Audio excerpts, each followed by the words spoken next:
here we are. What do you feel about this? We're trying something else out. We are trying YouTube. So I'm gonna go on my other phone. See, I've got multiple phones here. Right. And I am gonna go check out your comments and stuff. I think I have, live comments on live chat. And can you hear us okay? Can you hear us? Can you hear me? Hey, can you hear me? Hello. See, oh yeah, there we are. Look at that. Wow. That's a little screen grab I put on there. Share. I'm gonna share it on Twitter. You see? Yeah. Lockdown with Kaisers. Yeah. All right. You have anything to say, Max? Yeah, of course. I always have things to say. Max just made me a margarita. Right. I wanted you to taste it and see, it's okay. It's a little bit sweeter than previous ones. It's nice. It is. I put a splash of keto liquid sugar syrup. How many words do you have for it? Liquid sugar, syrup, sweet, sugar. Yeah, it's like, sugar syrup, but keto. Keto sugar syrup. Keto sugar syrup. So now I'm going to go over to Twitter and make sure I have this all on our site. Yeah. So everybody has a link to this. And, I see comments coming through. You see? Oh, excellent. Hey, greetings from Sao Paulo, Brazil. Right.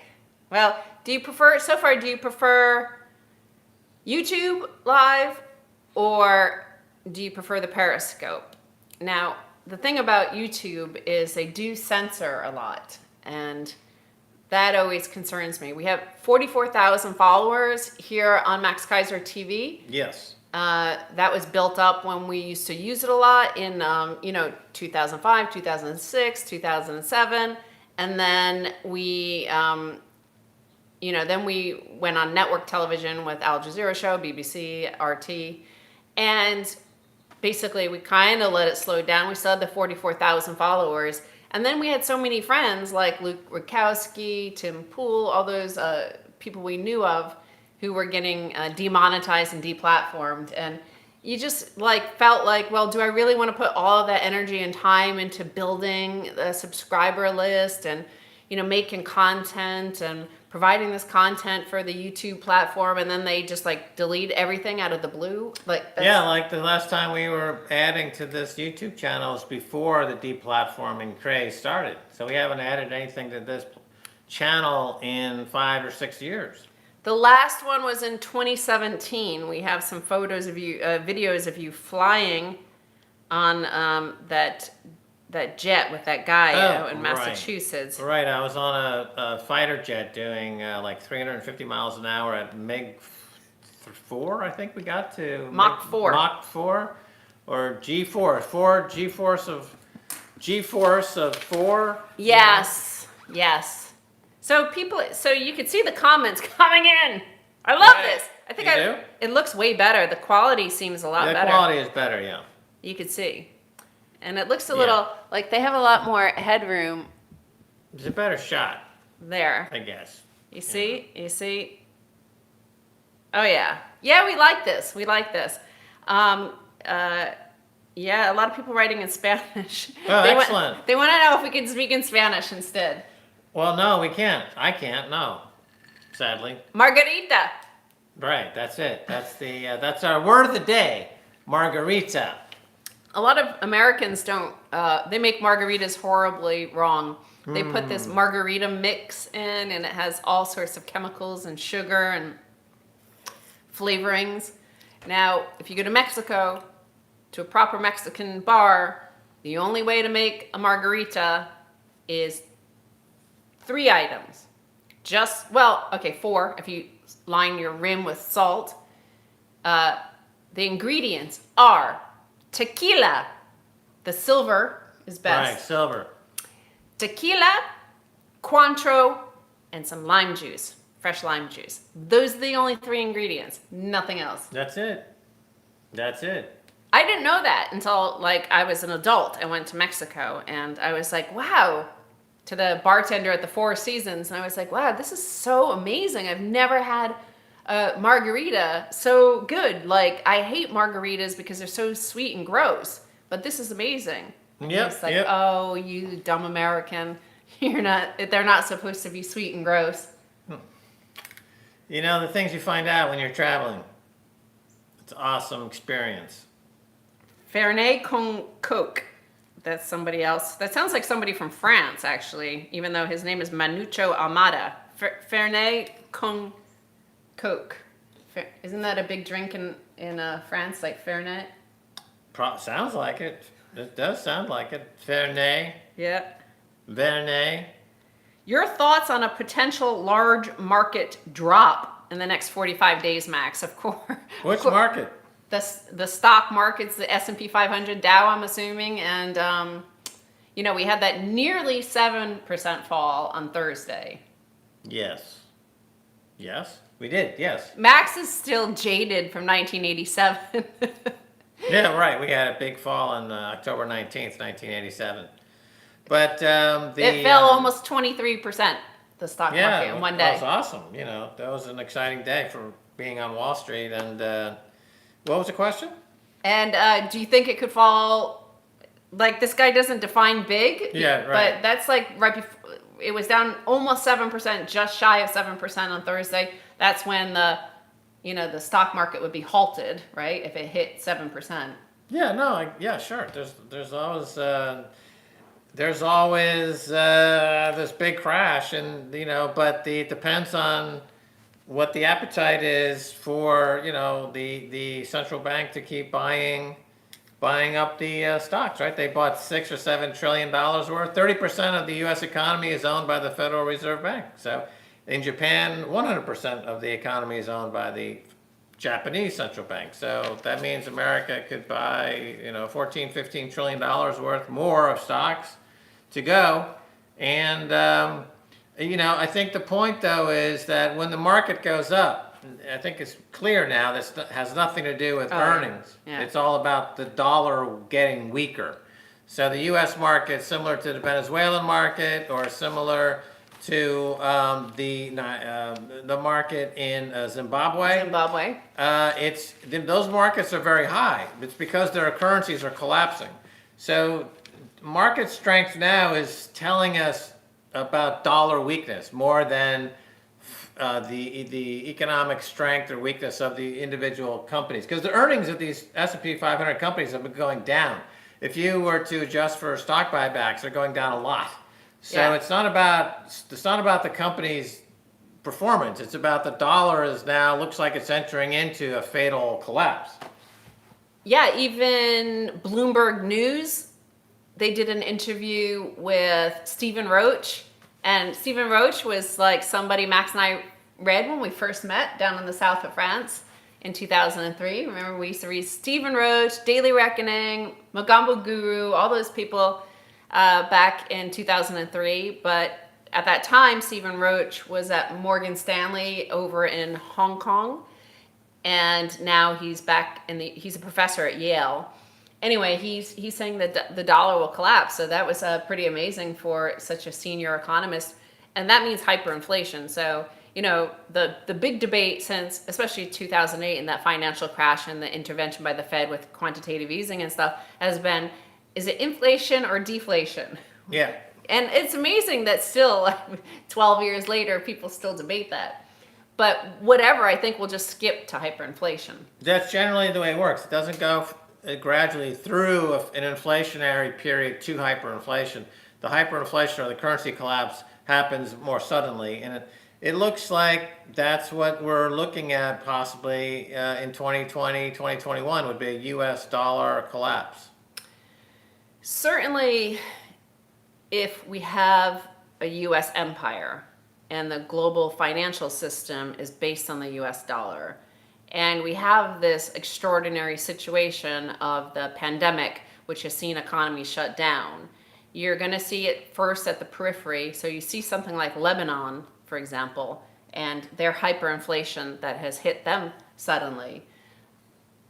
It's like, they're, because of the structure of their partisan system, they have a lot of corruption. So, there's a bit of power that is by law goes to the Sunnis, a certain percentage that by law goes to the Shia, and a certain percentage by law goes to the Christians, the Maronites. So they divide that power up, and then it's become very corrupt. And so you have that sort of system reflected all over the world. There's a lot of corruption that's unique to each country, has their own form of corruption. We have our own form here. But when this sort of situation happens, where the entire global economy comes crashing to a forced halt for 3 months, 4 months, that is based on a debt-based dollar system, and debt has to keep on being rolled over, remember, to keep the whole system afloat. It seems like we're going to have chaos everywhere. Right. So the Lebanese central bank was burnt. Yeah. And that they lost 75% of purchasing power in a day. So it went into a hyperinflationary collapse. And that's happening in countries around the world. And the US dollar looks like it won't escape this eventuality. People want to know what your shirt says.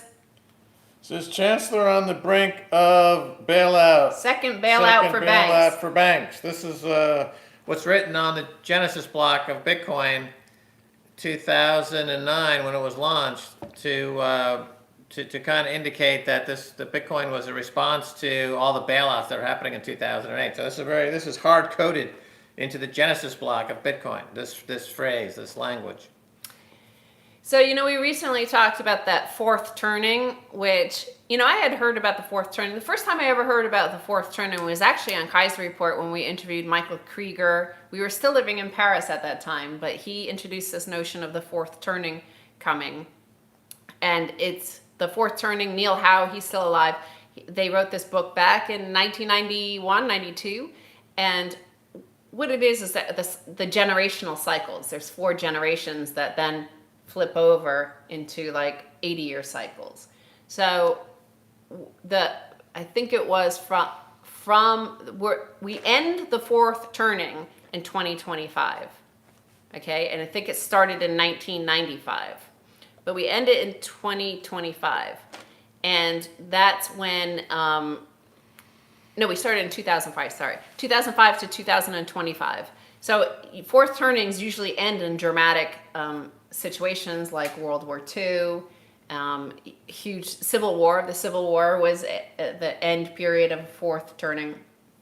So we have this sort of fourth turning happening, and right as the dollar is coming apart. I think this is part of all. We also, another fourth turning, by the way, was ended in the pandemic, World War I, and then the pandemic. So this is a sort of thing that happens at the end of fourth turnings. I don't know why, but perhaps we are in a matrix and a game and which just is a virtual reality, and they keep on hitting reset, and that's why we start over every fourth generation. Well, things go in cycles, right? I mean, that's the whole concept behind astrology, and it's the whole study of the solar system and the universe is to understand the cycles of nature, and you have the seasons and winter, spring, fall, summer, and things go around in circles. It's the idea of karma. It's the idea of rebirth, regenesis, the Renaissance. The Kondrakoff cycle is a 60-year cycle that talks about in economics. The boom and bust business cycle, right? So this is another cycle, the fourth turning cycle. So it looks like we're heading into the end of a fourth turning, which is marked by dramatic societal upheaval, and it looks like that's exactly what's going on. The U.S. dollar, it's was world reserve currency for about 100 years, and that's the average lifespan of a world reserve currency going back to, say, Portugal 500 or 600 years ago, and then we had Spain, then we had France, then we had Great Britain or England. They gave the baton to the U.S. dollar in roughly at the end of World War I. Now we've had the baton for roughly 100 years, and so the U.S. is going to pass that baton. So the U.S. will not have the world reserve currency probably in the next 2 or 3 years. It'll be finished. Well, obviously, when the British pound no longer was the reserve currency, it was a 40, 50-year cycle of war, nonstop war across Europe. Part of it was the Thucydides trap is the rising power, and the old power, the alpha power, they get into conflict. So that was part of the issue, I suppose, with Britain and the rising power of Germany at the time, and essentially. Britain was like, no way, F that. And they just everybody destroyed Europe, and the US instead got the power. And that's when basically Britain became a colony of the United States. So the same situation is we have China. Everybody looks at China, and that's the obvious rise in power. And most of it derived from our own elites, which is quite unique, I think, in many empires of handing so much of our power to the rising power. But, there is still Germany there, and they're a bigger exporter than China in reality. They have a bigger, trade surplus. They're, mighty power still. They're better now than they were, 100 years ago in terms of hiding, their power, their lust for power, or their strength. But right now, we're seeing this extraordinary stuff that's happened in the last week, of course, overshadowed by the global riots going on. But Germany's being really outspoken and fierce about their resistance to the U.S. The U.S. wants to sanction some German companies for building Nord Stream 2. And Germany is not having it. It's pretty amazing. And I don't know how this will turn out. But right now, they're saying no. How do you say no in German? Nine. Oh, yeah. 9.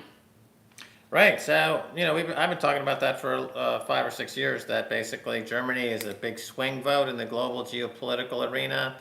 And they would swing away from the U.S. and really swing toward Russia. So they have tremendous energy resources coming from Russia. 30% or more of their energy still comes from Russia, is coming from Russia. And also Germany is a big buyer of gold, so is Russia. And they have now more and more common interests. Trump has taken military out of Germany, taking military out of South Korea, taking military out of the Middle East. So that's going to fracture their relationships in different ways. So yeah, I totally agree. Germany is kind of the single most important swing country in geopolitics. Yeah, because they're super powerful because of their wealth, because of their budget surplus, and because they manufacture everything. So it's very difficult to control a country when they don't have debt and they're able to take care of themselves. So that's difficult. And so you could see around the geopolitical chessboard, any country that doesn't provide their own food, especially like Venezuela imports an extraordinary amount of their food. I don't think it was always the case like that. I think they had their own agricultural goods, and then now it's 90% of their food is imported, which of course leaves you extremely vulnerable. But in terms of this fourth turning, this meme, and you could go to Stacey Herbert on Twitter, and I retweeted this because it's so funny, is first I'll show Max. Boomers, an angry Karen.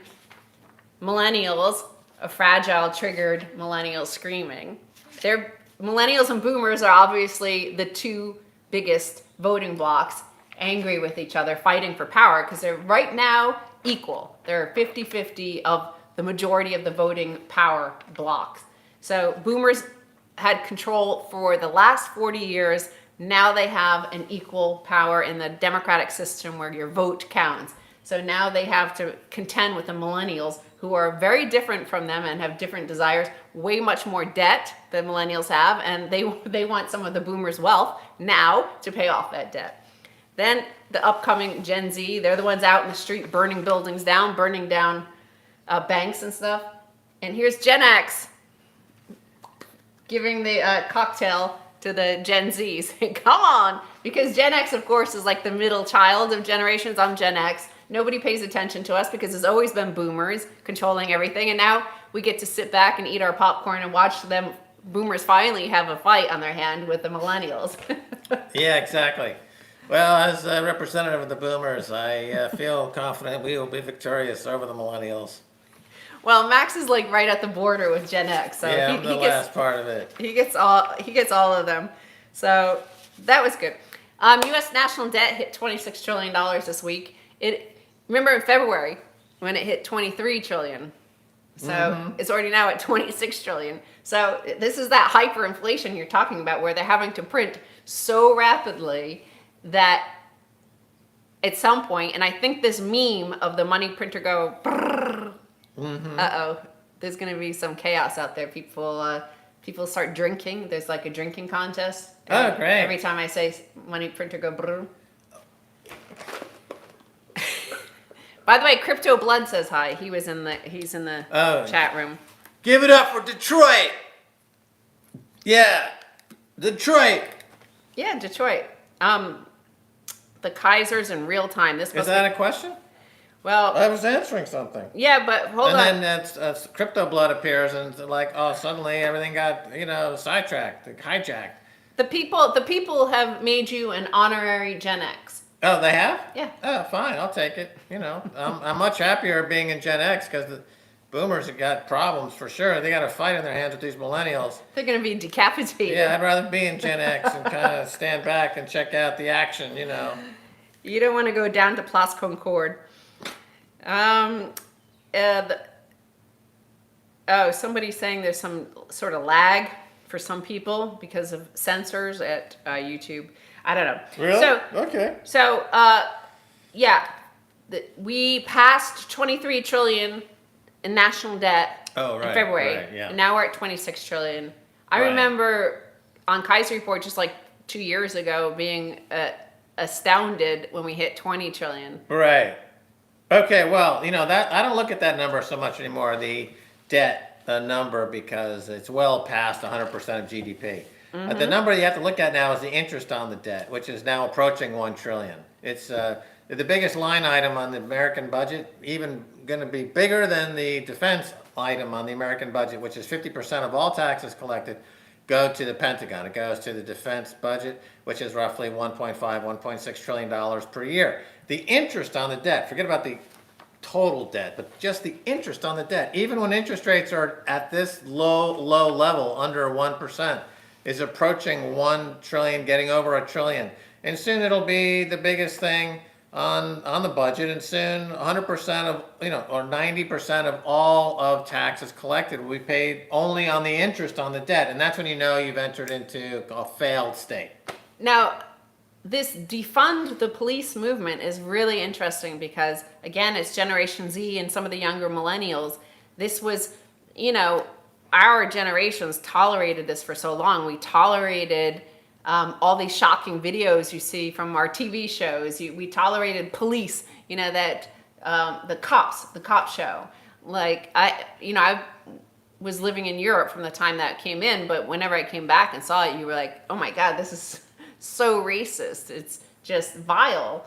But that was the boomers. That was the Generation X. That was the partisanship. That's what both Democrats and Republicans watched, this kind of content. This was their worldview. But now that younger people no longer tolerate this sort of open racism and this sort of discrimination, defund the police. If you defund the police, you have to defund the Pentagon. That seems to be the next one. I mean, they're trying to tear down statues of Churchill and Jefferson and George Washington and Columbus. So, our Pentagon budget is entirely imperialism, right? So is the State Department. The State Department is, a less violent imperialism, like in terms of like kneecapping people or dropping bombs on their family, but it's through copyright, forcing legislation and stealing their intellectual property from other nations. So, do you think that, that must be a worry for the U.S. power elite?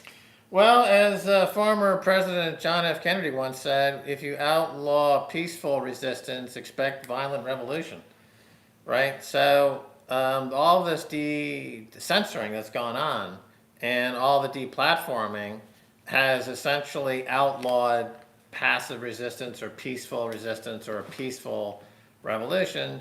So now we get the violent revolution, and that's as axiomatic as night follows day.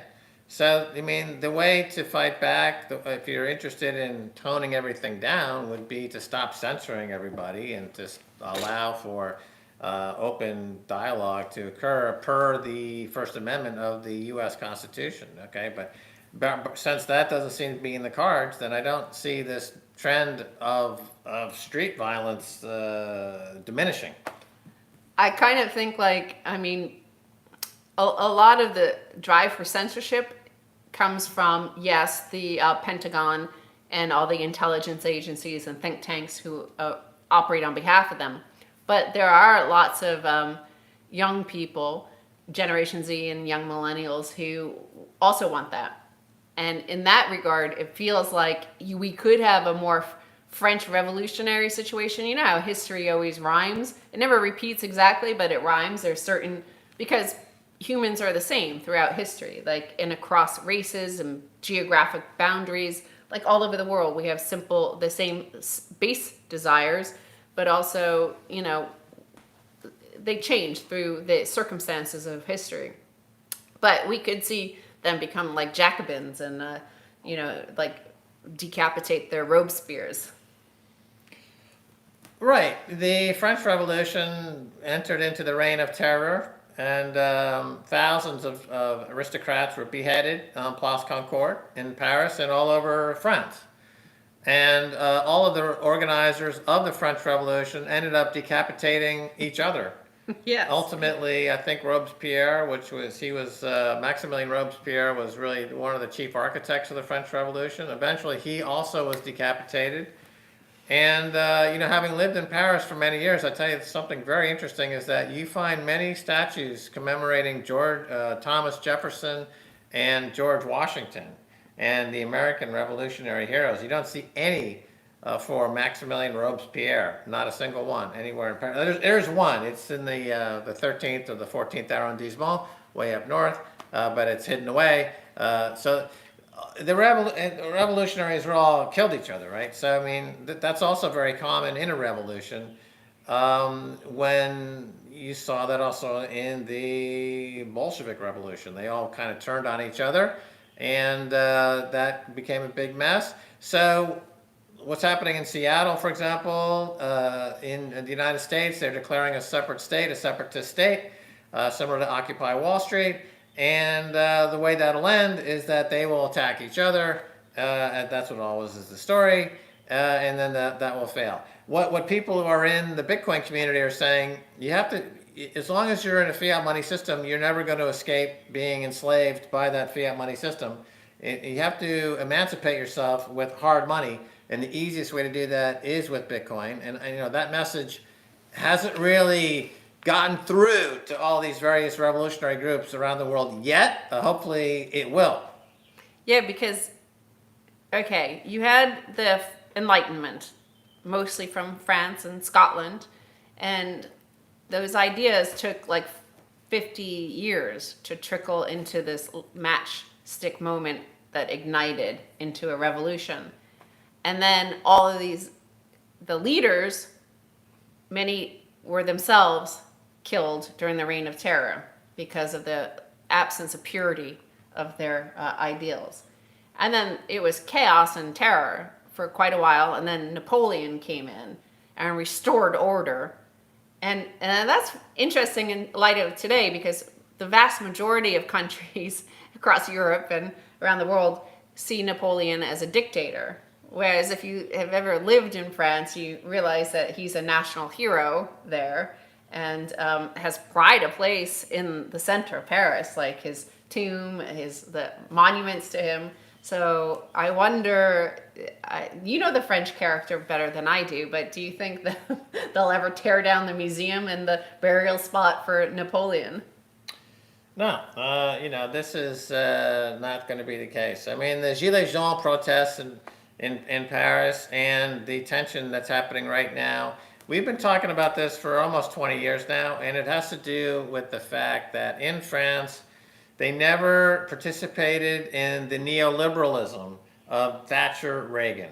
the early 1980s. France was very, very late to that party, so they never had that transition of their economy where they disenfranchised all manufacturing, disenfranchised all farming, and went purely as a financial hub, like you saw in Wall Street in the City of London.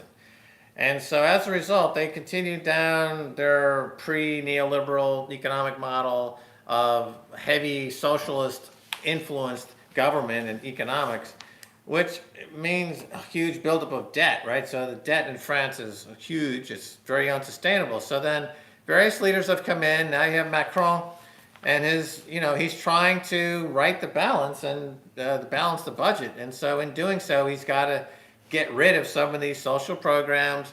And the French are very quick to get out on the street and fight for their social welfare state. So this is, this has been going on for 50 or 60 years. It's At least, yeah. part and parcel with, what we call the global insurrection against banker occupation, for sure. But, I think France, as usual, has carved out a bit of its exceptionalism. It's a bit of an exceptional situation, even in the protest movement. Well, why? How? Because if you look at the whole European experiment, the Germans, they agreed to unite with France. Like basically Europe is France and Germany, right? Germany, however, would not agree to join with it unless they got control of the ECB and the monetary policy. The French were fine with that because all they needed was the farmer. So the vast majority of all those subsidies for the agriculture in Europe, a lot of it goes to France. So that empowers their farmers, and the farmers are the secret sauce to any protest in France. If you get the farmers to drive their tractors and shut down the highways into Paris, that's how you win your argument. So everybody pleads to the farmers to join their protest, whatever it is. So I think they've never, it's funny because domestically you can't become the prime minister unless you, or the president, unless you get the support of the farmers. So they use that to get power from the EU, solidifying the power of the farmers to stop whatever progress you want to make. Right. So the EU, which is run out of Brussels, is the super state that controls the European continent. And you're right in that France has always lobbied very hard for agriculture, for the farmer. And they have a value system based on what they call the terroir, right? The land of which they consider to be sacred in many ways. And we see this playing out interestingly enough right now because, of course, Great Britain has voted to exit the EU. And this is causing another reshuffling of power in Brussels because you're taking away one of the major influences of the EU power structure in Brussels would be the UK, and they've stepped out. So that means France and Germany are into kind of a different tango. But at the same time, with Germany being pulled into the sphere of influence of Russia, it's very difficult for France not to go along with that because France now no longer has the UK in any way as an ally or as a economic cohort, and they don't have any real relationship with the United States economically, you could say. So they're being pulled in that direction as well. Well, having lived in Paris for a while, there's a huge population of Russians. White Russians are called. They were the Tsarist Russians who fled after 1917, 1918, and through the 1920s, as there was a conflict through there as the White Army tried to maintain some power. But they all came to Paris. So there's right. Remember, Russia liberated. Essentially won World War II, as it's in Europe. That's the narrative: is that Russia won World War II. They were the biggest factor in the win of World War II, and of course, both Angela Merkel and Vladimir Putin speak Russian and German. They both can speak German. They both can speak Russian, and depending on what the diplomatic situation is, they'll slip back and forth between Russian and German.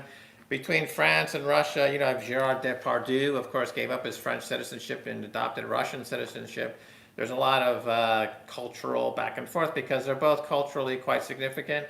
In Russia, you have a culture that is European history goes back 1,000 years. That is really on a par with France in a lot of ways. Certainly the Hermitage in Yeah. St. Petersburg is, up there with the Louvre in terms of cultural artifacts, etc.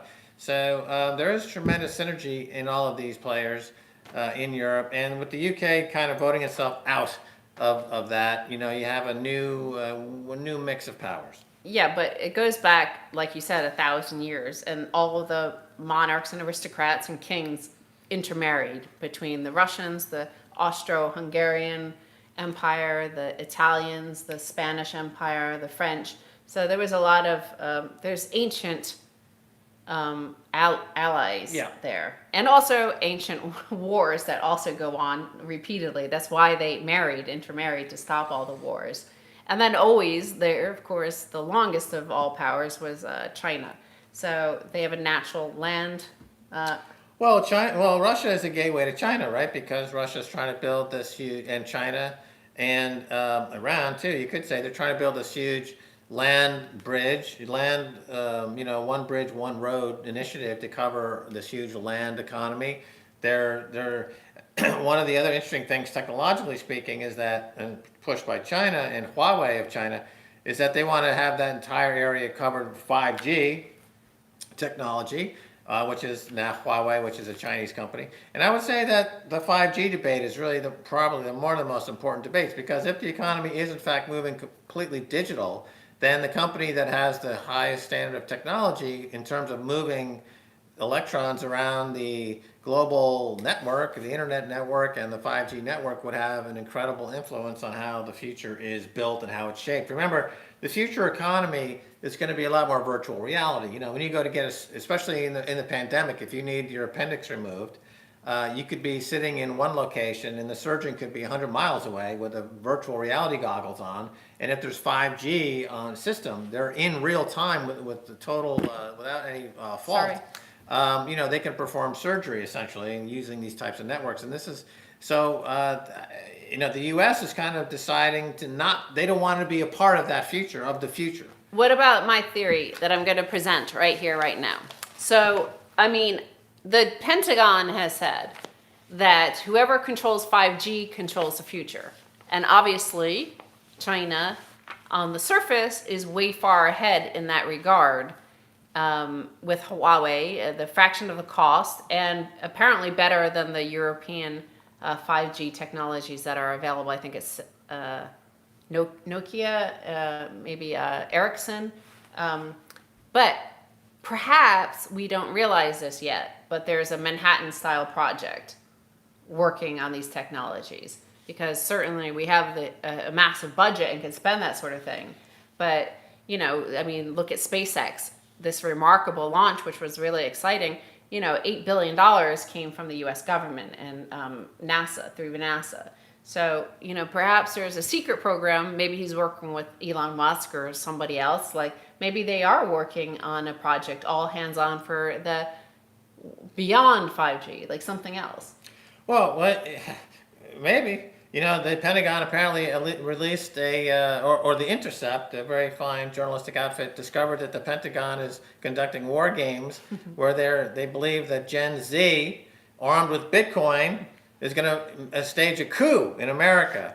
So, and also U.S. intelligence services seem incapable of performing up to their old standards. They can't even execute a coup in Venezuela, right? They've tried 3 times. The CIA has failed at 3 times staging a coup in Venezuela. They tried staging a coup in 2016 against Trump. They failed. They can't even do a coup in their own country. I just think they're not paying the Hollywood screenwriters enough. So almost everything now from the CIA and any of our intelligence agencies goes through the Hollywood. They have them write the script, right? So I think they just haven't written a good enough script. They haven't paid them enough. Hollywood screenwriters are paid a lot. So I just don't think they have the know-how to follow through. They're not good enough actors anymore to follow through. Everything has its day. I think the U.S. empire is toast. It's come and gone, and the U.S. dollar is no longer world reserve currency, and we got to move on. Let's not dwell on the past and cry over spilled empires. Well, as this empire falls apart, LOL Max, exactly. How about Elon Musk's satellite internet, 7G? Somebody says we're going to skip to 7G. I guess is Nokia Ericsson. Hey, Andy, that's Andy from Stuttgart. Maybe Nokia Ericsson have combined. Nokia is, of course, Finnish. Is Ericsson Swedish, I'm assuming, from the name? Right, but they're even European countries prefer instead to use Huawei. So exactly, Stacy, their heart isn't in it. Well, that's what I'm saying. Like, there's a kind of lethargy that happens at the end of empire. Right. People are just They're like, decadent. yeah, it's decadence. And so we have that, and the CIA, most of them are demoralized. Like, they're like, this job sucks. CIA agents don't actually make that much money. They're like 50, 60,000. Then they're working on operations. Like, Max and I made a film for Al Jazeera about the abduction of Abu Omar in Milan. And the Blackwater guys, there were some private military contractors. There was a team of 26, and about, I don't know, like 5 or 7 of them were, private contractors. And they're on like multiples of what the CIA agents are making. So they're making a lot more. But it's just like there's a sort of like too many people. Like, we have this huge Kafkaesque Soviet-like, I forget how many agencies we have. We have something like 17, maybe 14 intelligence agencies. Yeah, last I checked there was 17, but they seem to invent one every year. Yeah, and they have so many intelligence agencies, and they all have to validate their job. Remember, you're a bureaucrat. You have to make sure you keep on getting paid by the taxpayer. So you have to pretend, like, remember, for the whole 2001 post 9/11 period up until now, we invented the Russian scare, thankfully, because we haven't had to invent as many, like, set up a whole bunch of poor Americans, mostly black guys, who were set up in these FBI stings to catch, Al-Qaeda operatives, which it turned out to be like the FBI would set up mentally unwell people who were like, target them at a mosque, and they were not very well, and normally they might have been receiving medical treatment for their care instead, but the United States doesn't have a medical healthcare system, so instead they get targeted by the FBI and say, hey, I know you're mentally unwell, but do you want to blow up that building? And they're like, okay, you're the first person that has spoken to me in 5 years. I'll be your friend. What do you want me to do?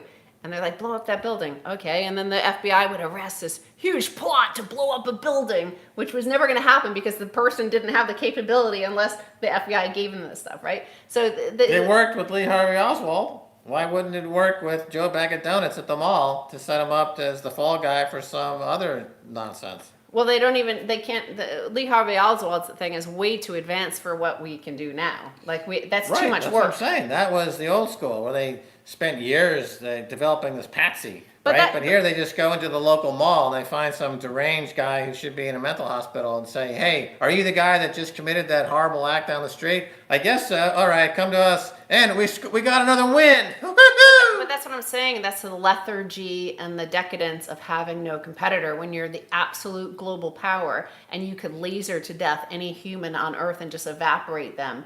And we could bomb, like the U.S., maybe under Obama, okay, we could have bombed like Hamburg and nobody would care. Like, at the end of the day, we would have been able to justify it and people would have said, that's not so good that you did that. I mean, remember we assassinated under George W. Bush when we assassinated the head of intelligence for Italy. We just assassinated the guy because we were unhappy that Italy had paid a ransom to rescue their journalists. So they just blew him up. They killed him. They assassinated him on the road to the airport. Right, they get sloppy, right? So it's decadent. Yeah. At the end of empire, the empire, the people who run it get sloppy. They're inebriated on their own. And they've coin clipped. Right. Remember, these soldiers, these warriors, these mercenaries you hire, they're getting a devalued currency in a hyperinflationary situation.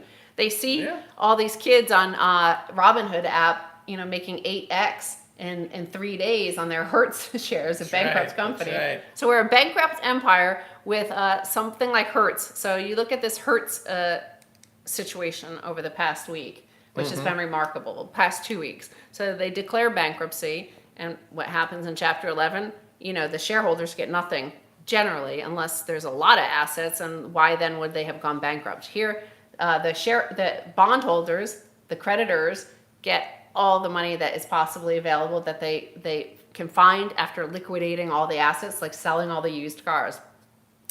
In today's world, we see all these Gen Z and millennials who have received these free money from the government with the stimulus checks, and a lot of them don't need it. So that, you know, they're living at home, mom's cooking them dinner, they don't care so much, and they have free $1,200. So why not put it into Robinhood? And they're like, oh look, Robinhood went down to 56 cents after they filed for bankruptcy. Carl Icahn, a mega billionaire, hedge fund, smart investor, smart money, right? He lost 1.8 billion on his investment. Because why? Because he knows that if he owns those shares, he owned up to 40% of the company. He knows he's going to get zero. Oh wait, sorry, I know that's not zero. Okay, he's going to get zero. And then what happens? Boom! Like the young people on Robinhood app drove it up 800%. And Right, because they're migrating over from Fortnite, right? They're migrating. The Robinhood app traders are coming over from gaming, yes, and so they come over, and actually, I understand Fortnite's lost some volume because a lot of their players are on now Robinhood trading penny stocks. So they see that Hertz at 40 cents, and they see at Yahoo Finance never updated their screens to reflect that the company is in bankruptcy, and it still showed a viable company. And they heard something about it somewhere, so they bought a few shares. And then the law of reflexivity kicks in, as it's described by George Soros in his book, The Alchemy of Finance. And the law of reflexivity is that basically a rising stock will create a rising stock, right? Because then now all these other 10-year-old Fortnite traders are saying, this 50-cent stock went to 60, 70 cents. I better get in on this. So now it's at $2 and $3. So then the company decides they're going to issue an initial bankruptcy offering, an IBO. They're going to issue stock out of a bankrupt company, which is, I'm pretty sure, never been done before. It's never been done, according to lawyers online, bankruptcy lawyers. And it's patently a violation of the spirit of Securities Act of 33 and 34. No one would ever include that as a line item in the legal documents, that you should never sell stock of a bankrupt company. It's illegal, because they would never think anyone would ever even try to do that, because there would never ever be a market for that. But because you've got all this funny money, play money, fiat money, and circulating in the system, trillions and trillions of dollars just sloshing around, and uninformed Robinhood traders, they're actually going to do this billion-dollar bankruptcy stock offering, which is really a testament to that's as decadent as naming a horse to the Senate. Yes. You know, in the old final days of the Roman Empire. Well, it is a bankruptcy judge who approved this plan. For the creditors, did an emergency appeal to the bankruptcy judge, and the creditor said, we're happy for the debtors, Hertz, to to sell these shares. They have $1 billion worth of shares at the current price to sell, and we're happy for them to do this. So this will help pay us off. And the bankruptcy judge has approved this plan, but they will allegedly possibly sell them on Monday or Tuesday. But the SEC or the New York Stock Exchange could come in and say, we won't allow this. So their track record recently has been horrible in allowing for the USO ETF to trade, even though it's an abomination and it's complete garbage. The fact that they're pay to play in terms of the Bitcoin ETF, obviously that they're playing games, political games there. So here, to give you an idea, for people who are getting the check from the government, the relief check, if you had a lien on your account at the bank from some outside vendor, the money went right to that vendor, if you recall. So here they're going to float or try to float $1 billion worth of equity, but that money would go directly into the pocket of the creditors, right? So it's not equity even. It's just it should be fraud, but I mean, we'll see. We'll see in just a few hours. We'll see in less than 24 hours what's going to happen because, I mean, it is universal. Even Wall Street Journal, Bloomberg, CNBC, they're all saying like this is unusual and pretty Right. dodgy. You know, what's amazing is that the financial press, they won't say anything other than this is very novel. Yeah. Right. They won't, CNBC, Bloomberg, FN, Wall Street Journal have not used the word fraud. No. Even though this is a blatant case of fraud. They refuse to use that word. And it's so obnoxious that the financial press in America is so captured and so afraid to actually report news. Then they're just such cheerleaders for fraud. And when you look at the riots in the street and you look at the unrest and you look at all the problems, it's a lot to do with the fact that you've got a group of aristocrats and plutocrats on Wall Street who have no need to adhere to any law whatsoever. You know, thinking of this defund the police and what's happening on the streets is this whole neoliberal experiment. Since 1971, we've had this fiat standard, and the first in on the pyramid scheme happened to be the young boomers at that time. They were young, entering this scheme, and they won. Anybody who had assets at that time, it's been just like nonstop going up since then, pretty much. But through that whole time, all those years, there was like always police violence. I lived in Los Angeles, as I said last week, for the 1992 Rodney King riots, and then it goes away. And the headlines have always read like 5 people die, you know, passively. It always puts it in a very passive term after confrontation with police. Like they made it like they cover up through headline the police murdering people, right? Just murdering citizens. But the same thing, like maybe this will happen now that like not only is the mainstream media disappearing, like everybody's losing their job and it's just the equivalent of the North Korean presenter that does all the news on anything Kim Jong-un does. Like she goes there and shouts. We have the Rachel Maddow, we have Sean Hannity, and Anderson Cooper. They do that news for our corporations. But when you only have 3 people representing the small, narrow, pretend partisanship of American corporations, like, can that end? Do you think that'll change? Like that we're going to see the same sort of reversal? It's like, no, that cop murdered this person. It's not like guy dies in confrontation with police. It's like, no, he was freaking murdered. Say the word, say his name. The same thing might happen soon with, I saw all these comments coming in and I thought it was you holding up a placard. I was like, oh my God, Max is maybe protesting. He's starting a riot. Yeah, I'm starting a protest right now, right on this show. I don't know what it's about yet, but I'm starting it anyway, just hoping I'll figure it out as I go along. But, you know, there's people like us, Zero Hedge, they're back on Twitter. You know, people who name, like, this is a crime, this is fraud, this is, this is unacceptable, and it's murder of, wealth and wealth creation. So do you think that's going to change? No, because it's very hard to name a financial fraud because you have to be able to control the language to a degree that nobody's able to control that language in the United States or anywhere in the world, because that language that describes financial affairs of countries and companies and Wall Street is completely dominated by the few financial press outlets that not only misuse the language but will constantly change words to suit their purposes. For example, I read a story today about Paul Singer, who is what we used to call in the 1980s a blackmailer, a blackmailer and a Green hostile raider. Yeah, it's a green mailer and a hostile raider during the wave of takeovers of the 1980s. But now that is called activist investor, right? So he's an activist investor, and what in reality is an asset stripper, just like any private equity group is an asset stripper. But then the language is key. So there's nobody in the media except for Kaiser Report that is able to deconstruct the language of finance in a way that makes it clear to people that they're being hoodwinked by language in this way, right? So this is the message of Kaiser Report, is that we never allow the news in the financial space to be hijacked by sophists and language pirates. Language pirates.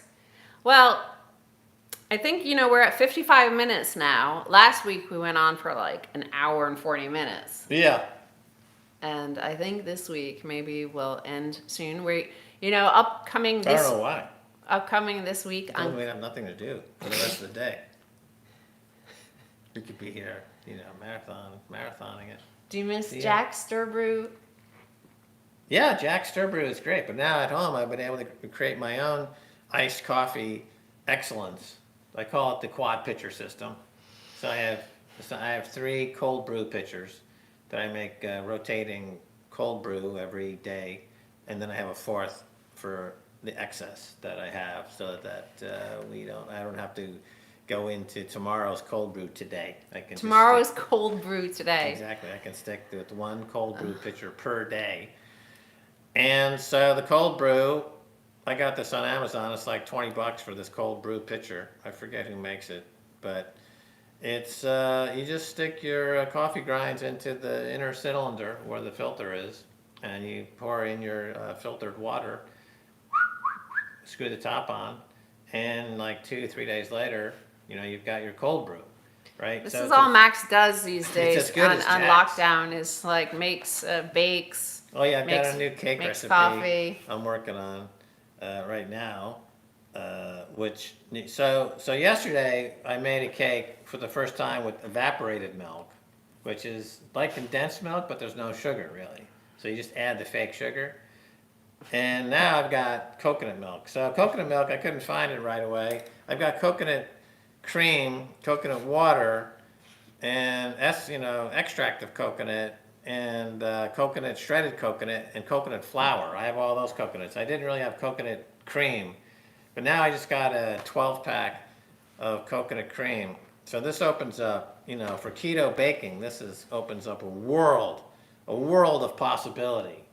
You mentioned that, who was it? Somebody was talking about the state of comedy and that all these comedy stores are like... Yeah, it was me. I'm your husband. I was mentioning it this morning during breakfast. Do you remember? But you were talking about somebody else, a famous comedian. Bill Burr. Bill Burr, okay, talking about the state of these comedy clubs. But if you go to YouTube and you go to Twitter, like all these comments coming through, they're like way funnier than all these like guys making $100 million a year for Netflix specials on their comedy. They're way funnier. Like their memes are funnier. I mean, a lot of it comes out of 4chan or Reddit. And yes, if you go actually to the source, and see the sausage factory of these memes and jokes, it's pretty gruesome, and they have some really bad taste ones. Oh yeah. But the stuff that erupts from there and makes it out of the factory onto the shop floor of Twitter and Facebook and other social media, or even in presidential campaigns, like when Hillary was talking about Pepe the Frog, that's like the pristine, yeah, but perfect people jokes. go to comedy clubs to get laid. That's the purpose of a comedy club. It's for young people to go, and when you're laughing, you release tension, and it's an intimate act if you share a laugh, and then the chances of having sex go up. That's the purpose of comedy clubs. It used to be. Now they go to be outraged. They go there to Well, now they're closed, right? Be a Karen. Well, no, that's always been like comedy clubs have this purpose. And the state of comedy now under COVID-19 is that there is no comedy club, right? They're all closed.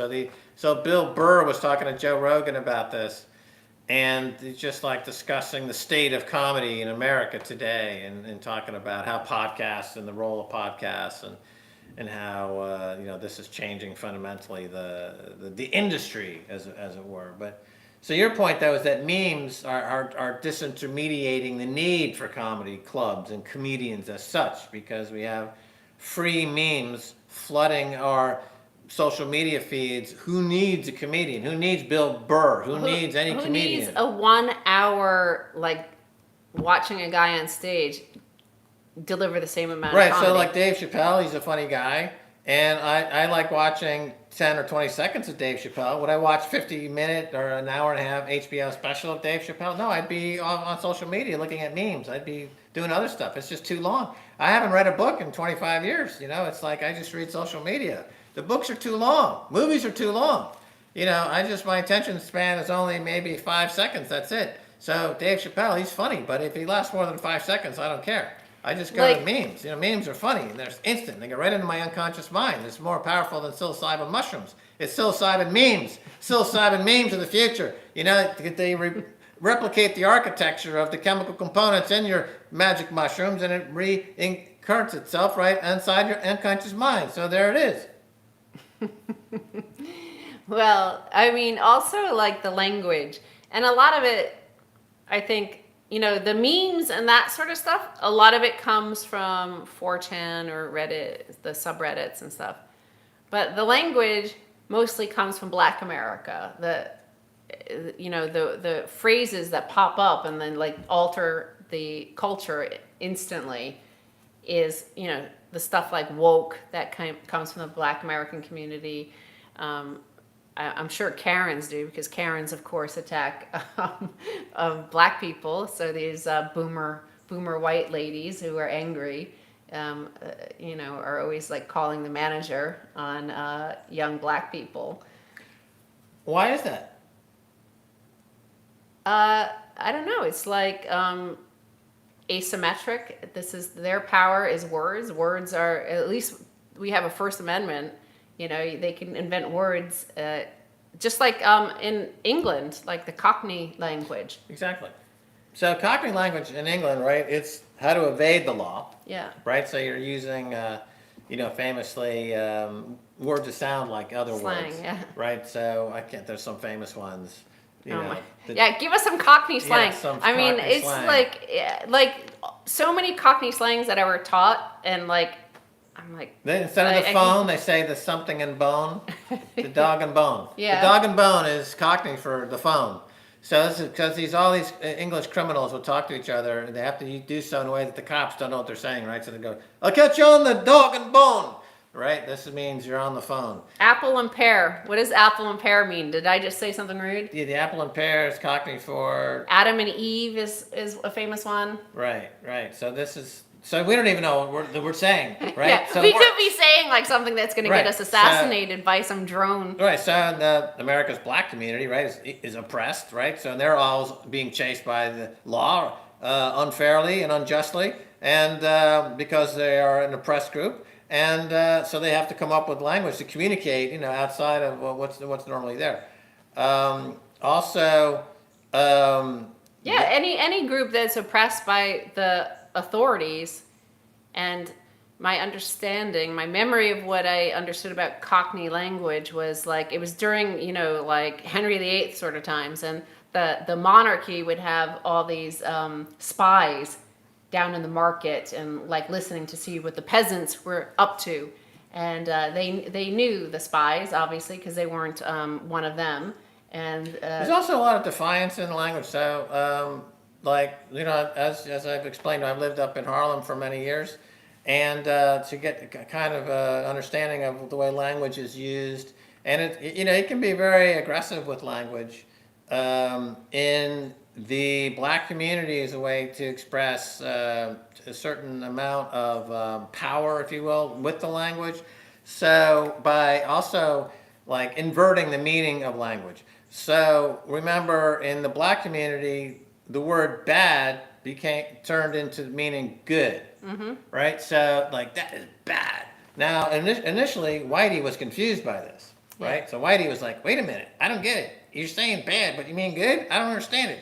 Right? And then Black community's like, "Ha ha ha ha, that's right, because we bad and you're not."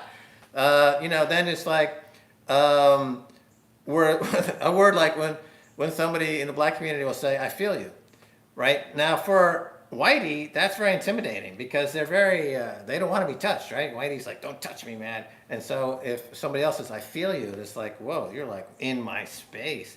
And then that wasn't intimate enough, so that became, "I smell you." It's like, whoa, holy mackerel. That's like, so it's like this whole tension that goes on, but that the benefit is language. So language morphs, and it's very elastic and plastic in that way. Shakespeare, to give a nod to our English friends, certainly knew this about language and invented words, invented many, many, many words. because it's a way to bring power and immediacy, intimacy, and dynamism to a scene in a play. If you can throw in a word, like I invented a word just 45 seconds ago about the psilocybin mushroom example in my mind. I invented a word. I forget now what it was, but it was like the Psilocybin mean.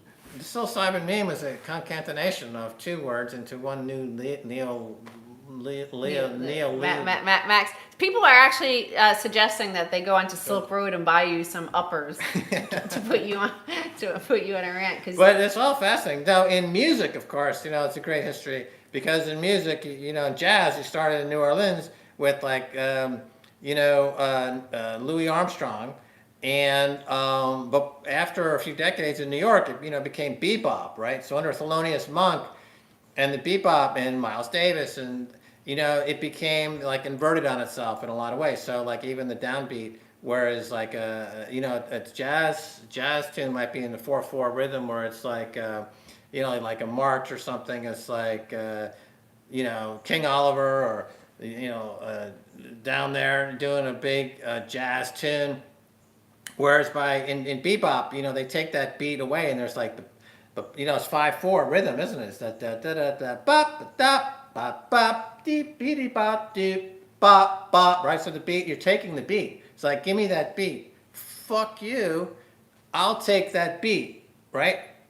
Bop bop. That's like so aggressive, but in music. But you're not. It's passive aggressive. It's not violent aggressive. It's like Miles Davis. He's saying like.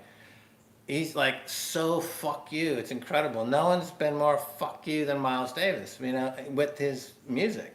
And I don't even think rap is overtly fuck you, where it's like, fuck you. That's the lyric of it. But it's not as fuck you as Miles Davis was fuck you, because, like the people like myself, white people, who in their teens listened to bebop, our consciousness was altered, right? Like if I listen to rap, I'll be like, yeah, man, that's pretty rowdy. That's pretty right on. Fuck the police or whatever, kill the police.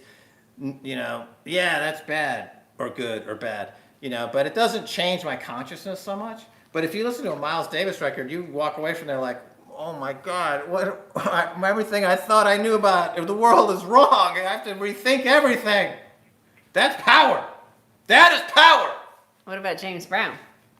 James Brown invented funk, which is one of the greatest inventions of the 20th century. If you think about the history of music, it went from like 4/4 time with like a military march, or rock and roll is 4/4 time, country music is 4/4 time.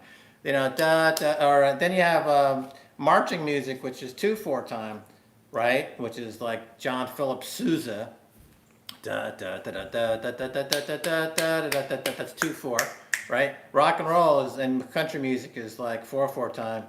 Then you have a waltz, which is European, which is 3/4 time, which is that's 3/4 time, right? So then James Brown comes around and says, I tell you what. How about just doing something on 1/4? Zap! Right? So it's just like, he's like, there's just 1/4. It's on the one. James Brown is on the one, right? So and that is funk. And so then he launched a revolution with that. And, which is a very, very important revolution. Max loves the funk, they're saying. Totally.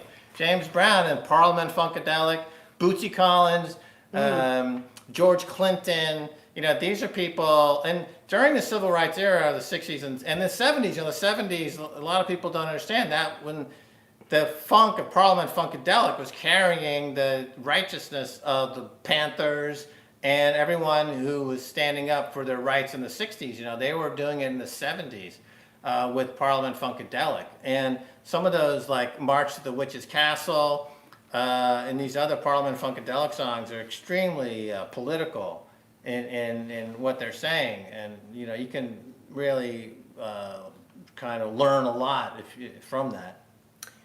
Well, The Godfather, like in this sort of situation of Black Lives Matter, even he could get onto PCP and shoot at cops, and he walked away. Like he shot at those two white cops who were trying to pull him over for driving while under the influence of PCP. And they let him go because he was James Brown. That's how strong James Brown's funk was. Yeah. That's how funky James Brown was. He could shoot at a cop. Hi, I'm PCP. And they'd be like, oh, well, whatever, James. You know, that's cool. They were honored. They're like, can you sign this autograph? I'm honored that you tried to shoot me.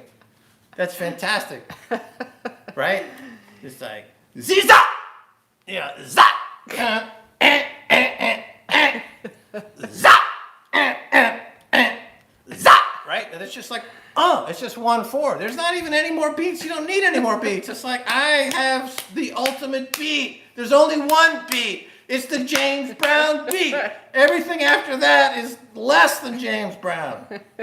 Right? You started a riot out It's out so there. fucking true.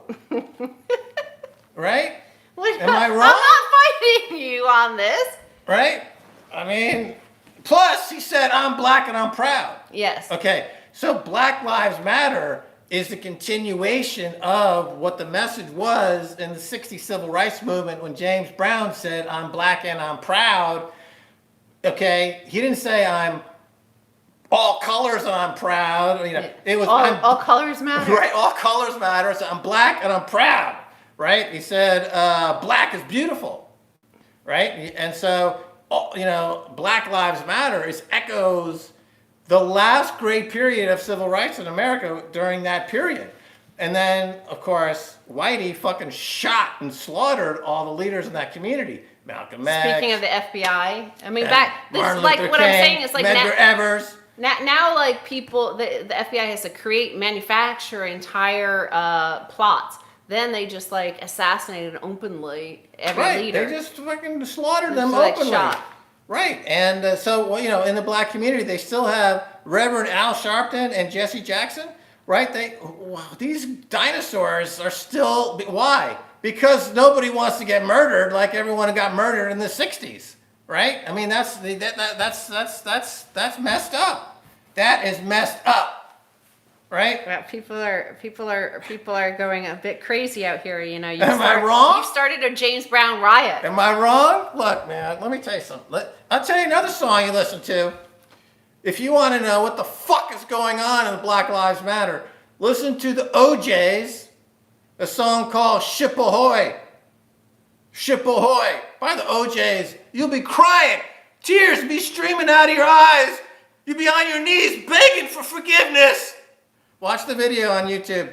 The OJs, Ship Ahoy, with the filmic version, the cinematic version, along with all of the added film qualities to that song. Okay, and you will be disabused of your notion of what this conflict is all about. I also in like, my opinion. a few people mentioned Gil Scott-Heron. I also like Gil Scott-Heron and that song Whitey on the Moon. Right, Whitey on the Moon was a seminal piece in my development, you know, because I heard that as a teenager growing up in the suburbs. You know, I was listening to WRVR in New York, which is the jazz station. So I listened to that, and I'm just like in my bed, in my, you know, in suburban home, and I would listen to all these jazz. I was a big jazz fan. Think Mad Men and like Don Draper out in the Westchester I was suburbs. on Westchester suburbs, you know, and they're on a golf course, basically. So, but I used to listen to, you know, I'm a huge jazz fan, and so... His mom was a jazz musician. So. My mom played trumpet and all that stuff. That's another story. But, so WRVR was like the jazz station in New York at that time. And so, like, suddenly I hear, you know, my sister Nell bit by a rat. A rat done bite. My sister Nell got bit by a rat, and Whitey's on the moon. I was like, oh my God, what is happening here? You know, because the Whitey had just been on the moon. You know, in 1969, I watched it on TV. So here I am, like, just a few years later, and suddenly, you know, this guy's sister Nell was bit by a rat, and, you know, Whitey's on the moon. What's going on here? So this, you know, ended, this is one of the reasons I ended up living in Harlem, because I knew Gil Scott-Heron lived in Harlem. And I was hoping to see him one day. I never saw him, even though I did the jazz show on WNYU, which is the college radio station, which is after the funk show on Friday nights. Funk It with Terry Terrell, otherwise known as Dr. Blow Your Mind. I Right. met Dr. Blow Your Mind. Yeah, Dr. Blow Your Mind did the funk show. And so, on our college radio station at NYU, it's only licensed for a certain number of volts or in terms of the power. But we used to break into into where they kept the transmitter and boost it up to like 50 or 60,000 watts. And so we'd get, which is illegal at the time, of course, but we'd get listeners in Delaware and, down like 3 or 4 states, 5 states calling in. Which was always fun. Yeah. But that was right across the street from CBGB's, when CBGB's was still CBGB's. So I used to go from WNYU, which was the beginning of new music.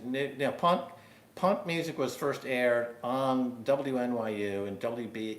It was a Long Island radio station, but it was WNYU did punk and new wave. So that was the first. We broke new wave and punk in New York on WNYU.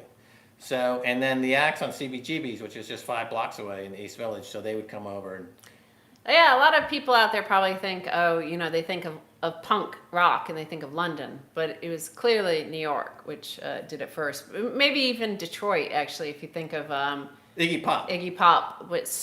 It was he that did his performance and his... Right, well, he had the New York Dolls in New York and David Johansen, and then...